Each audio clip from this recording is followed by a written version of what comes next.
안녕하십니까, 이진우입니다. 지금까지는 주택을 담보로 맡기고 은행에서 대출을 받으면 만기가 제일 긴 게 30년짜리 대출이었습니다. 그런데 다음 달 1일부터는 만기가 40년짜리 대출이 나옵니다.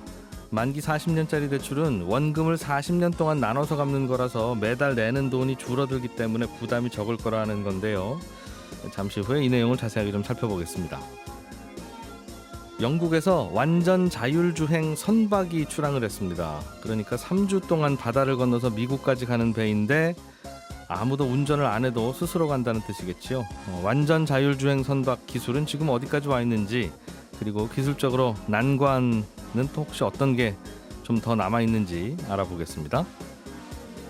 최근에 일부 사모펀드들이 편법을 통해서 공모주에 투자한 뒤에 꽤 높은 수익을 거두는 경우가 종종 있습니다. 이 공모주는 받기가 어려워서 다들 여기저기 증권사 다니면서 계좌 하나씩 다 트고 기다리고 그랬던 건데요. 이런 편법이 있었군요. 도대체 어떤 허점들이 있었던 건지, 막을 방법은 없는지 이 내용도 자세하게 챙겨 들어보겠습니다. 6월 21일 월요일 손에 잡히는 경제, 광고 듣고 시작하겠습니다. 네, 중요한 경제 뉴스들 들어보는 시간입니다. 세 분 나와 계십니다. 남들과는 다르게 누구보다 쉽게 설명해 드리려고 월요일을 기다려오신 세 분이 나와 계시답니다. 고란 경제전문기자, 김현우 행복자산관리연구소장, 손에 잡히는 경제 박세훈 작가, 세 분 어서 오십시오. 네, 안녕하세요. 세 분 기다리던 월요일이 왔습니다. 네. 그리 기다리셨던 표정들은 아닌 것 같은. 월요병 때문에 저희도. 고란 기자님, 다음 달부터 만기가 40년짜리 주택담보대출 상품이 나온다는데, 이게 대한민국 정부 수립 이후로 주택담보대출 만기 중에는 제일 긴 거라면서요, 이게? 지금까지는 30년짜리였는데요. 예. 이번에 40년짜리를 내놓겠다라는 겁니다. 금융위원회가 올해 중점 추진 과제로 취약계층에 대한 맞춤형 지원을 강화했거든요. 이 가운데 이 청년층 대상으로 초장기 모기지를 도입하겠다라는 세부 계획을 내놨습니다. 이게 청년층 같은 경우에 소득이 낮아서 내 집 마련이 어렵잖아요. 그래서 비용 부담을 줄여주겠다는 취지입니다. 어쨌든 간에 보면 40년이잖아요. 갚아야 될 시간이 너무 길잖아요. 그래서 예. 대상이 만 39세 이하 청년과 혼인 7년 이내의 신혼부부, 이분들이 대상입니다. 일단. 다 갚고 사망하도록. 네, 뭐 그 가능성이 그렇죠. 높죠. 네, 저처럼 아무래도. 이제 50에 가까운 사람이 가능성이 굉장히 빌려가면 네. 90까지 이 친구 못 살 것 같은데라는 생각이라 안 빌려주는 거잖아요, 그죠? 네, 그렇습니다. 예. 신혼부부의 연령 제한은 없는 거잖아요. 없습니다. 그래서 아까 되게 극단적인 케이스를 말씀하셨는데요. 그럼 70세 신혼부부도 받을 수는 있어요? 받을 수는 있습니다.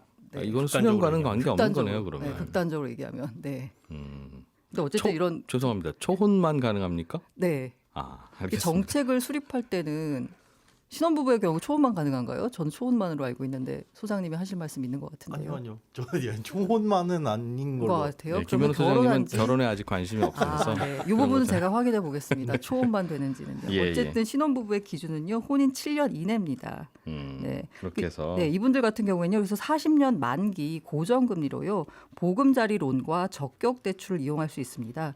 이 보금자리론 같은 경우에는요. 집값 6억 원, 소득 7천만 원 이하 가구에 제공되는 고정금리 주택담보대출인데요. 예. 이미 17만 가구가 이용 중이십니다. 지금까지는 최대 3억 원까지 가능했고요. 30년이 최대였는데 예. 다음 달 1일부터는 한도를 3억 6천만 원까지 늘려주고요. 40년 만기가 도입이 됩니다. 예. 대출금리는 40년 기준 최저 2.9%입니다. 이렇게 만약에 30년으로 받다가 40년으로 늘리면요. 예를 들어서 현재 2.85% 금리로 3억 원을 대출 받는다라고 가정하면요.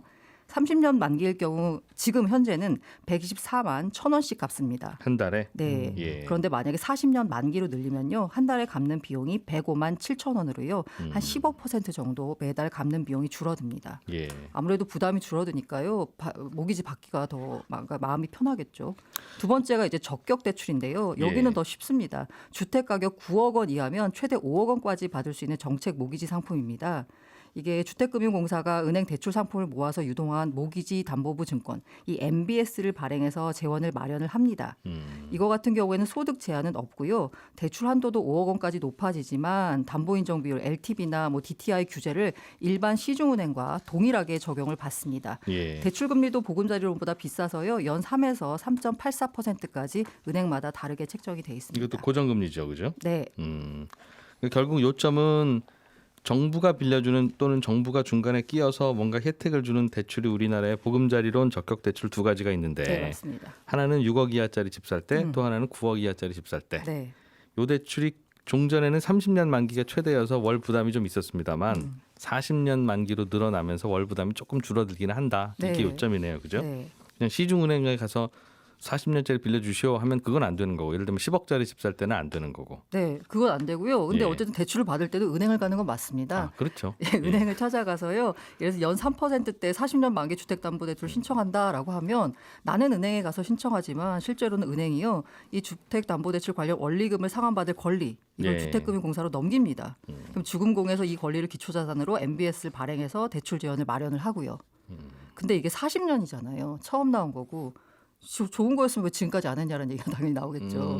그렇기도 하고 네. 사실은 지금까지는 원금을 안 갚아서. 이자만 갚으면 되는 네네. 대출이 대부분이었잖아요. 제가 예를 들면 받았던 대출도 신혼후에 받았던 대출도 다 그런 거였고 부모님들이 어떻게 이렇게 내 집 마련을 많이 하실 수 있었나 한 건 집값도 쌌지만 이자만 갚으면 되는 대출이 많아서 그러니까 이자가 물론 그때 비싸긴 했습니다만 다들 그냥 이자만 갚다가 집 팔아서 집값은 올랐네 하고 이제 대출도 갚고 또 다른 집 갈 때도 또 빌려서 이자만 갚다가 하니까 이게 부담이 적었는데 이제는 원금까지 다 갚으라는 거잖아요. 네, 그러니까 아무래도 부담이 예. 좀 되고 있고요. 예. 정착이 잘 되려면 뭐가 해결될까를 보면 일단 이게 아까 주금공이 발행을 했잖아요. 그럼 이제 시장에서 이걸 사야 되거든요.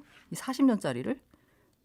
이게 무슨 얘기입니까? 그거 좀 네. 설명 좀 해주세요. 이제 예를 들어서 이제 특히 이제 보험사 같은 경우에는요. 여러 가지 채권을 편입해가지고 자산을 운용을 하잖아요.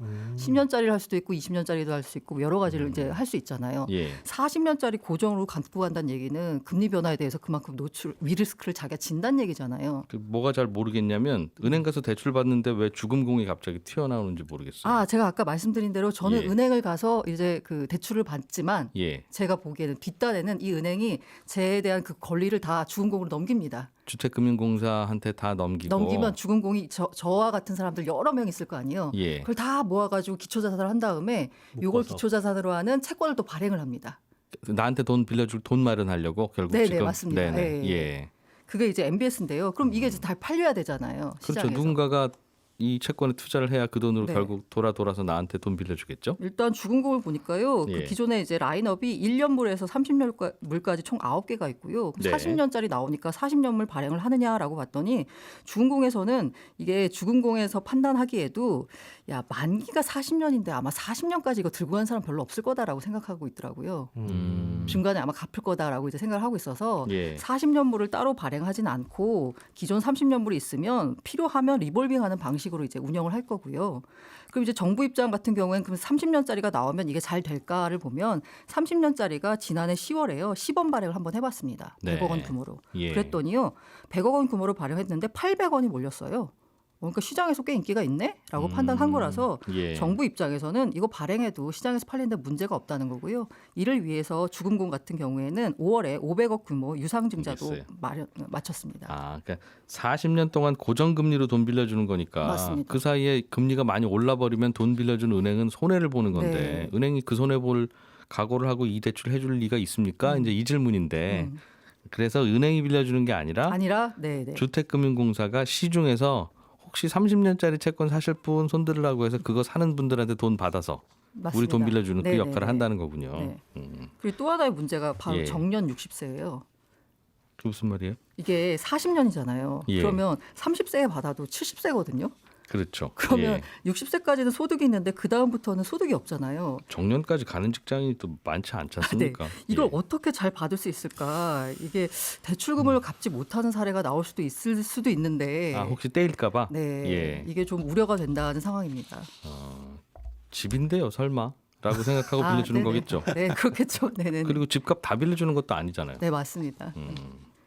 그리고 근본적인 질문인데요. 내 집 예. 마련에 도움이 되나? 아까 보금자리론이 6억이라고 말씀드렸잖아요. 네. 서울 시내 6억 원 이하 아파트 비중이 20%에 불과합니다. 얼마 안 남았다는 거죠. 적격 대출 같은 경우에 LTV, DTI 규제가 기존하고 동일해요. 예. 그래서 LTV 규제 완화해도 최대 4억 원까지 대출이거든요. 그럼 현금이 한 4억에서 5억 원 있어야 되는데 아까 분명히 돈이 없는 청년층을 위한다고 했잖아요. 네. 근데 일단 4억, 5억은 갖고 시작해야 되는 구조예요. 이거. 이러나 저러나. 네네. 아니면 6억 이하짜리를 찾아서 한 2억 정도 들고 집 네, 사거나. 맞습니다. 네네. 2억도 모으려면 쉽진 않죠. 어쨌든. 네.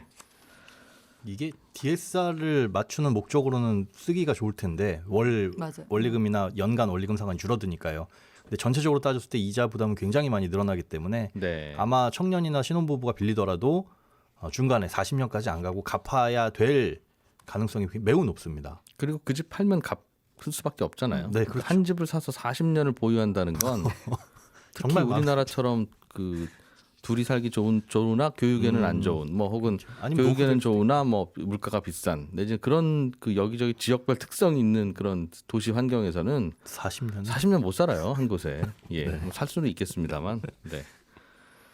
그래. 그거와 별개로 또 최근에는 금리가 오르는 분위기라서 금리 상한 주택담보대출 상품이라는 것도 나온다는데 이게 중간에 금리가 올라도 더 이상 요만큼 이상은 안 오르는 네. 뭔가 그 캡을 씌워놓는 그런 대출 상품인가 봐요. 이게 원래 2019년 3월에 나왔거든요. 예. 근데 그때는 판매량이 거의 전무했어요.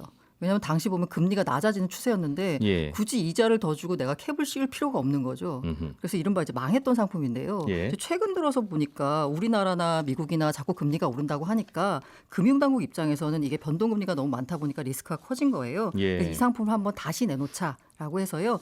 이번에는 그 캡을 금리 상승 제한폭을 1%포인트였거든요. 옛날에는. 근데 이번엔 0.75%로 줄여서 금리 상승 리스크에 대한 보장을 확대한다라는 방안입니다. 잘 팔릴 거라는 거죠. 이제 금리 오를 가능성이 높아 보이는 시점이니까. 근데 이게 잘 계산하셔야 되는 게요. 예. 금리가 오른 속도랑 내가 평소에 더 부담해야 되는 그 가산 이자 같은 게 더 붙거든요. 캡을 예. 씌우는 대신에 예. 그걸 계산하셔야 됩니다. 이거는 유리한지 불리한지는 딱 하나 질문만 해보면 돼요. 네네. 이거 아무나 가입할 수 있습니까? 아니면 저소득층만 가능합니까? 이번에는 아무나 가입할 수 있겠어요. 그럼 특별히 유리한 거 아니에요. 당 그럴 거 아니겠어요? 은행들도 계산해보고 오세요 이제 이런 거 아니겠습니까? 그러니 뭐 특별히 유리할 거는 없는 그냥 선택할 바. 내가 너무 노골적으로 얘기 드렸나? 핵심입니다. 네. 알겠습니다. 박세훈 작가가 준비해 오신 아이템 좀 네. 보겠습니다. 영국에서 무인 선박이 출항을 했다고 하는데 예. 이게 깜빡 잊고 선장 안 태워간 게 아니라 네, 진짜 혼자 운전할 수 있는 자율주행 선박인 거죠? 그렇죠. AI 캡틴. 예. 네. 진짜로 한 명도 안 타고 있어요. 그러니까 지금 예. 비행기도 오토파일럿 기능 있고 자동차도 크루즈 모드 같은 기능 있잖아요. 네. 고성능 배에도 이런 게 탑재가 돼 있긴 한데 사람이 타서 중간중간 제대로 하고 있는지 계속 확인은 해야 됐거든요. 예. 근데 이번에 출항한 배는 그 해양 생물 조사한 아주 작은 선박이에요. 대략 한 15m 길이의 5톤 무게인데 예. 완전히 배가 알아서 판단하고 행동하는 겁니다. 작은 배인데 네. 진짜 사람은 안 탄다는 거고. 그렇습니다. 그러면 정말 혼자 운전하는 건데 그렇죠. 괜찮아요? 괜찮네요. 괜찮겠죠?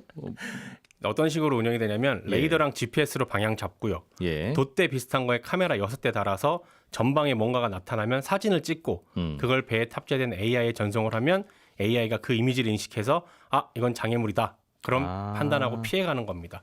요 학습하려고요. 한 선박, 암초, 파도 이런 이미지를 한 10만 장 정도 찍어서 학습을 했다고 합니다. 예. 네, 앞에 있는 거 취재- 저기 네. 파도 온다. 암초 온다. 왼쪽으로 틀어. 뭐 이거 그렇죠. 하려면 네. 사진을 계속 보내준다는 거군요. 그렇죠.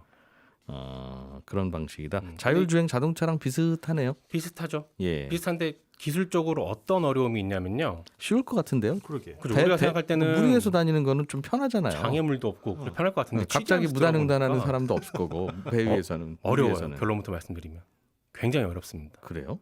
이런저런 기술적인 게 있는데 세 가지만 딱 말씀드려 볼게요. 예. 첫째, 탐지 기술 어렵습니다.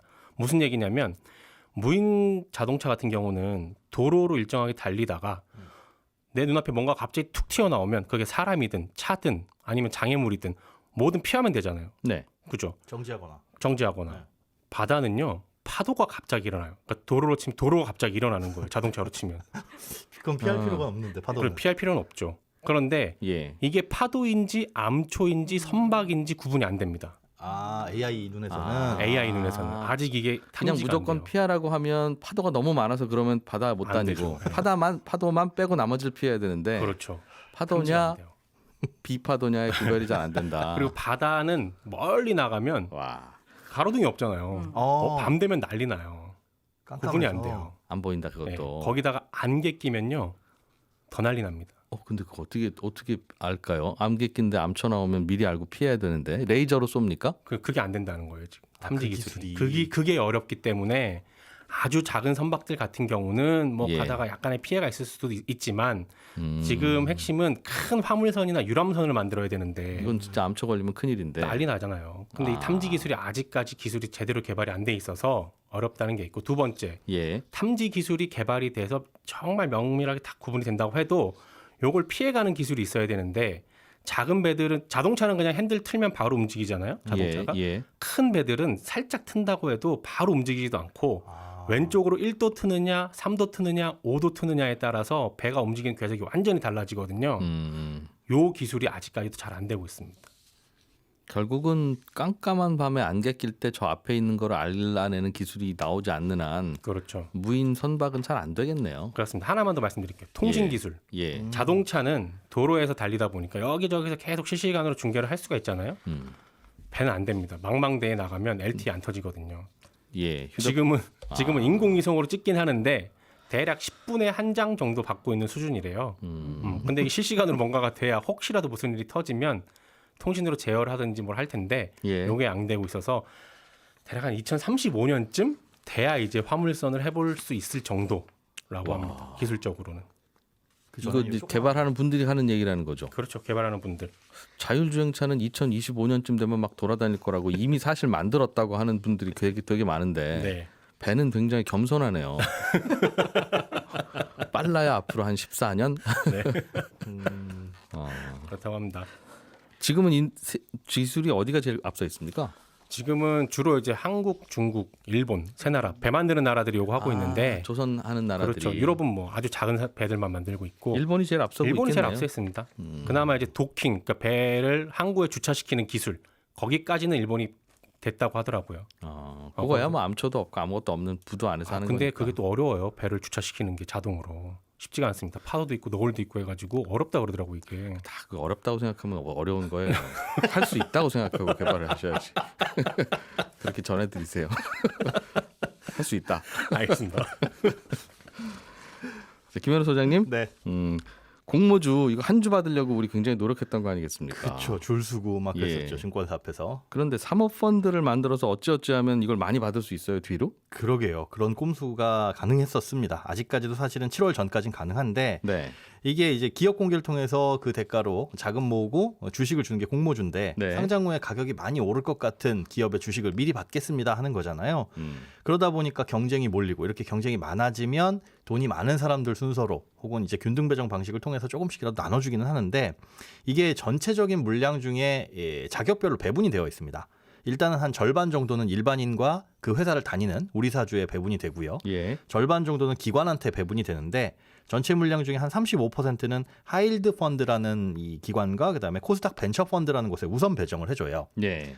그런데 이 코스닥 벤처 펀드라든가 하이힐드 펀드 같은 경우에는 법에서 정한 일정 비율 이상을 벤처 기업이라든가 뭐 코스닥 기업에 투자를 하는 이런 펀드들이거든요. 이게 원래 벤처는 위험한데 다들 투자 안 하려고 하니까. 그렇죠. 오케이. 벤처에 너희들이 투자하면 요 달콤한 공모주 맞습니다. 당근을 주는 혜택 겁니다. 줄게. 네. 라고 해서 같이 끼워 팔아준 거예요. 그죠? 맞습니다. 여기에 플러스 소득공제 혜택까지 줌으로써 예. 벤처 위험한데 성장을 해야 되는 돈은 어디서 구하기 힘들고 이런 것들을 좀 도와주자라는 네. 취지로 만들어진 게 코스닥 벤처 펀드 그리고 비슷한 게 이제 하이힐드 펀드입니다. 예. 그런데 이걸 통해 가지고 투자를 했을 때 편법으로 공모주를 더 받을 수 있었다. 어떻게 더 받아요? 여기 하려면 벤처 기업에도 위험한 투자를 했어야 되는 건데. 네. 어떻게 할 수 있었어요? 요게 이제 코스닥 벤처 펀드라든가 하이힐드 펀드는 우리가 은행 가서 가입할 수 있는 공모 펀드의 형태들도 있지만 네. 사모 펀드의 형태도 있어요. 49인 이하만 이른바 선수들끼리만 모아가지고 우리 이거에 투자할래요?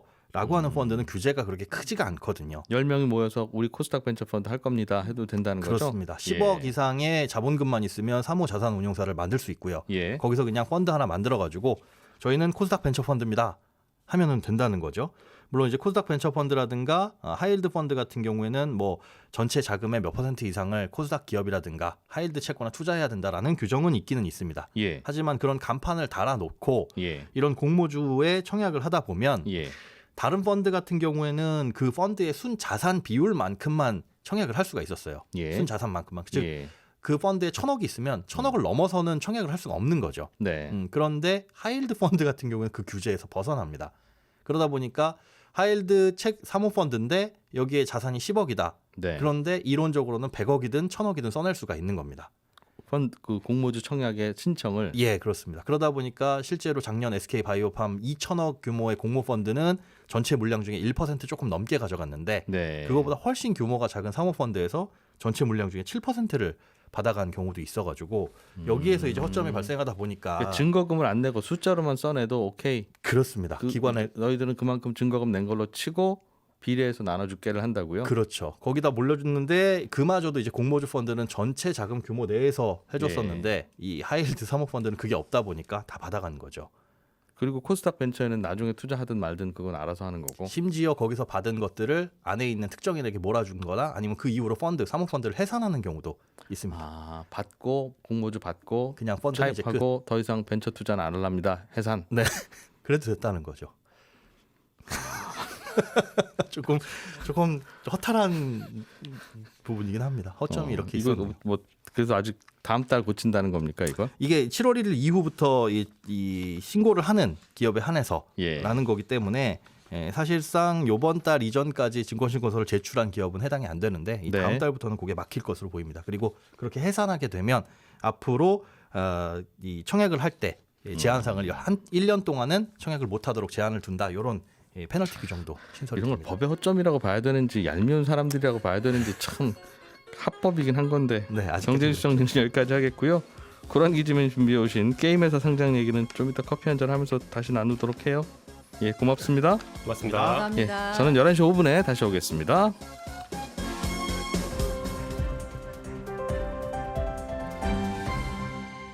경제를 생각하는 사람들의 즐거운 습관. 이진우의 손에 잡히는 경제.